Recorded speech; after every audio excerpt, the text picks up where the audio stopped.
Milenial, kami kembali hadir dalam program Cyber World, Be Smart and Critical Thinking. Dalam episode kali ini kami akan berbincang mengenai fake news dan hoax. Fake news, berita bohong atau hoax adalah berita bohong yang direkayasa untuk menutupi informasi sebenarnya, yang dibuat oleh oknum atau kelompok dengan sengaja untuk membuat masyarakat resah dan akhirnya percaya.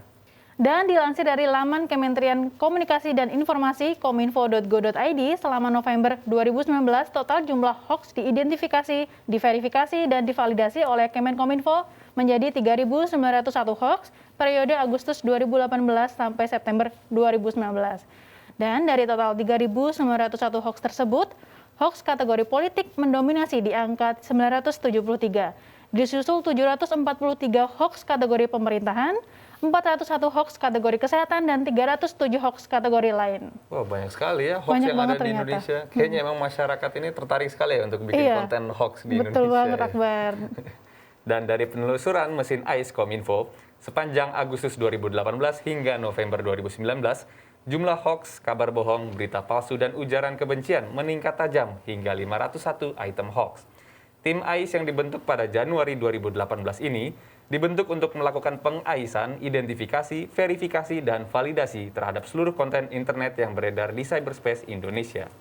Dalam bentuk konten hoax, terorisme dan radikalisme, pornografi, perjudian, maupun konten negatif lainnya.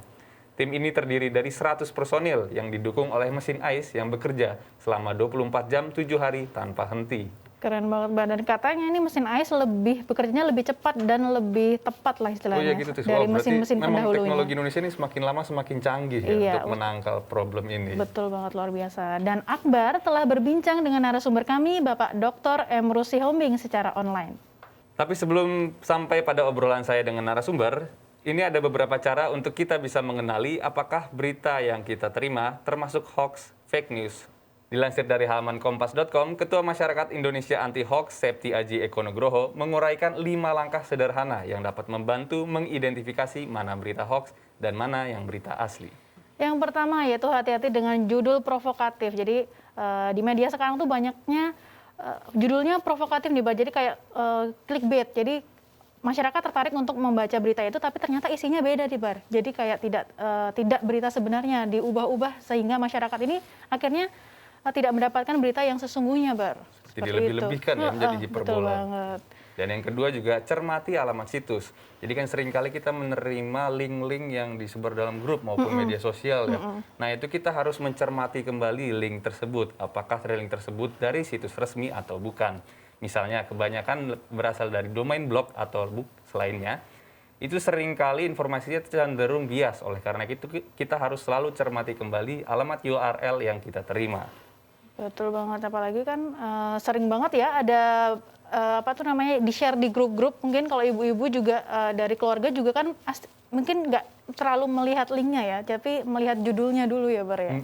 Betul banget, dan sering banget kan judul itu tuh berlebihan, betul. Berbeda dengan isi beritanya. Betul. Nah yang ketiga yaitu ada periksa fakta. Ada baiknya tidak mudah percaya apabila kita mendapatkan informasi dari penggiat ormas, tokoh politik, atau pengamat.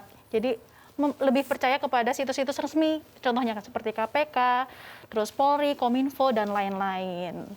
Jangan lupa juga untuk perhatikan keberimbangan sumber berita. Jika hanya ada satu sumber, kita sebaiknya membaca tidak bisa mendapatkan gambaran yang utuh. Hal lain yang harus kita perhatikan juga adalah perbedaan antara berita yang dibuat berdasarkan fakta dan opini. Fakta adalah peristiwa yang terjadi dengan kesaksian dan bukti, sementara opini adalah pendapat dan kesan dari penulis, sehingga ada kecenderungan bersifat objektif. Nah, yang keempat ini juga kita harus selalu cek keaslian foto. Jadi emang teknologi sekarang ini begitu canggih sampai banyak sekali foto-foto itu yang termanipulasi. Dan oleh karena itu kita jangan sampai tertipu oleh foto-foto yang sudah dimanipulasi. Caranya yaitu manfaatkan mesin pencari Google dengan melakukan drag and drop ke kolom pencarian Google Image. Hasilnya akan bisa kita gunakan untuk mengetahui apakah itu berita asli atau bukan. Dan yang kelima yaitu ada ikut serta grup diskusi anti hoax. Saat ini banyak kok fanpage dan grup diskusi anti hoax, misalnya seperti forum anti fitnah, hasut dan hoax yaitu FAFHH. Ada juga fanpage dan grup Indonesia Hoax Buster. Ada juga fanpage Indonesia Hoaxes dan grup Sekoci. Nah, dan kita rehat sejenak, tapi jangan lupa untuk subscribe, like, comment, and share berita-berita Cyber World di kanal YouTube Mata Milenial Indonesia TV, Matanya Indonesia.